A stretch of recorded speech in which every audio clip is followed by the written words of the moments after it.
Ryan Ellis with Inman News wrote a great article, and it's 10 ways that agents get slapped with lawsuits. So what I want to do is go through what he basically put it, which is basically right on, but give you some examples on what to do and what not to do. First off, failing to disclose a property defect. The #1 way that agents get sued. So now this is the #1 way that sellers get sued also. That's why, transfer disclosure statements, disclosures are so important. And also review them when you get them. Just don't have your seller put something down, because again, if they don't disclose something, you can't make them disclose something, but in your agency disclosure, you can say, hey, number C2, I believe should be marked yes, or this has that. So no matter what the seller discloses or not discloses, certainly that takes a lot of weight off your shoulders, but you still have the responsibility to do your own disclosures and see what's there. Different states have different disclosure laws, so I'm not going to dive into all the different ways, but in California, if someone died in a house, you have to disclose it if it was in the last 3 years. But we had a bank-owned property one time where we went over. It was a nice property. We knew it would sell quickly. And I'm literally leaving the property, and the neighbor across the street comes over and says, hey, did you know the guy shot himself in the garage? I'm going, geez, thanks for that. I could have gone without that news, but I had to disclose it, obviously. So, but luckily it was a bank-owned property, so it was priced well, so it sold. So failing to disclose a property defect. Now, we're not contractors, we're not attorneys, diving deep, but you have to. So when you walk through a property, have you ever had those properties that are so clean that there's really nothing to disclose? Find something. Find the little scratch on the wall. Find just a couple things that you can, because here's what will happen. If you just say, okay, then there's no proof that you even did your walkthrough. But if you end up in court and you sit there and say, in the living room, there's a little scratch on the left-hand side of the wall next to the slider glass door. Well, you go to court and they're going to sit there and go, hey, this guy did his due diligence. So again, failing to disclose a property defect. Breach of duty. Breach of duty is basically, it can be a number of things, but here's what it is. It's not representing your client. It's not doing what you should do for your client.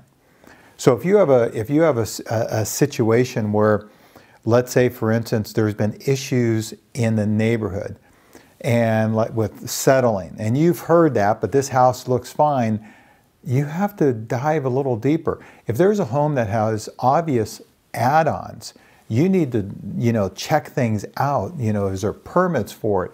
And it's basically also breach of duty of not representing your client. Like for instance, if you're basically have a multiple offer and you're one of the offers and you have another client and you write 2 offers on the same property, which I would never recommend doing, then I would hand that over. What I would do is people come to me and say, hey Joe, what should I do?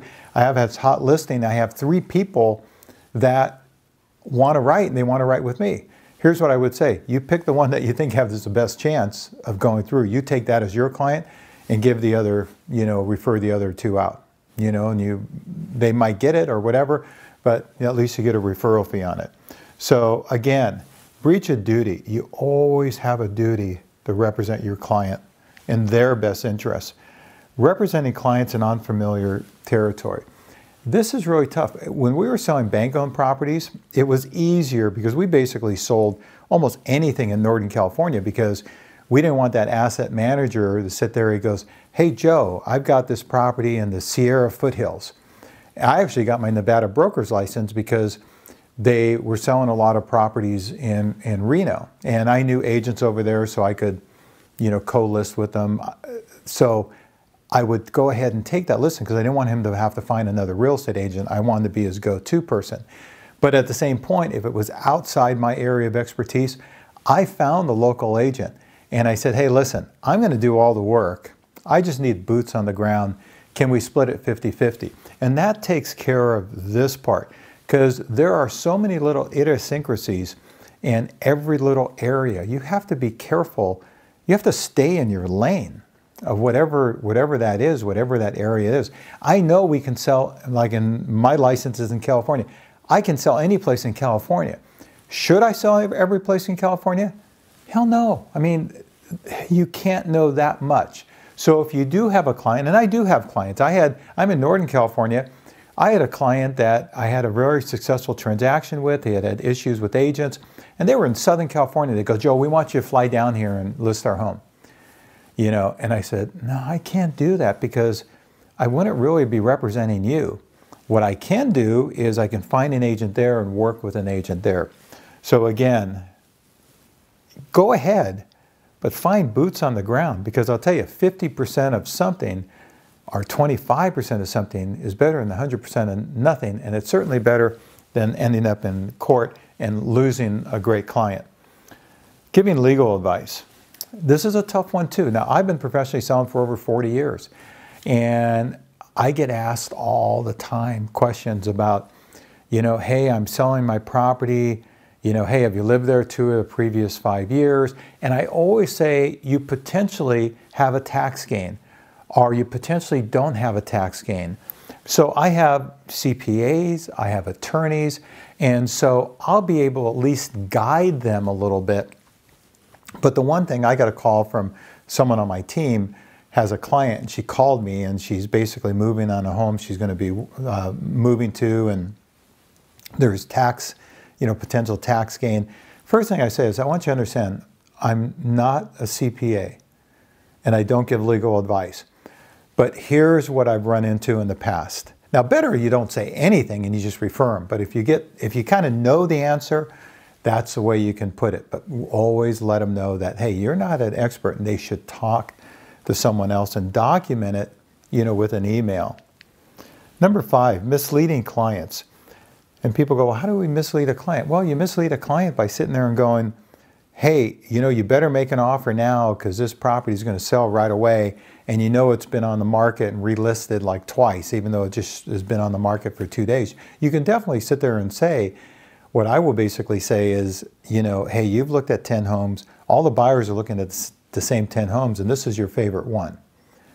So, but you can also mislead them about what you think's going on with the market, or scare tactics. Hey, we think with the election, prices are going to go way down. You don't know that.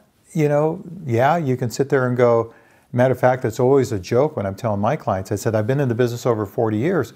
And I said, here's what I've learned. Prices can go down, they can go up, or they can stay the same. What a genius after 40 years. You know, and we all have a good laugh. But we basically say, hey, you know, based on, you know, last year or this year or whatever, you can guide them. Because that's what they're looking for. They're looking for some guidance from you. So you can guide them, but be very careful about misleading them for the sale. One sale is never, ever. We've all had those sales where we've sat there and go, you know, I'm walking away from this one because I can tell that this one isn't starting good and it's not going to end well. Because you never want to be in a situation where you're misleading your clients on, you know, by the advice that you're giving them, or you're you know, telling them something about the property that, you know, maybe, you know, isn't the best. You know, I heard a speaker the other day saying, hey, you know, if you have a property and, you know, if you come in from this side, it's a crappy side. You come in from that side, it's a good side. You know, make sure you always bring them in the good side. And I understand that. And that's what I might do the first time through, so they can see the good side. Because it's not fair if they just see the bad side. But I always have the clients, if they're interested, I always say, hey, go back, drive through the neighborhood. If you have kids, you can look for big wheels, you can look for stuff. So I always have them go back and drive the whole neighborhood. So be careful about misleading your clients. It's very easy to do, because sometimes we're all in that situation sometimes where we look at our client like they're a dollar bill.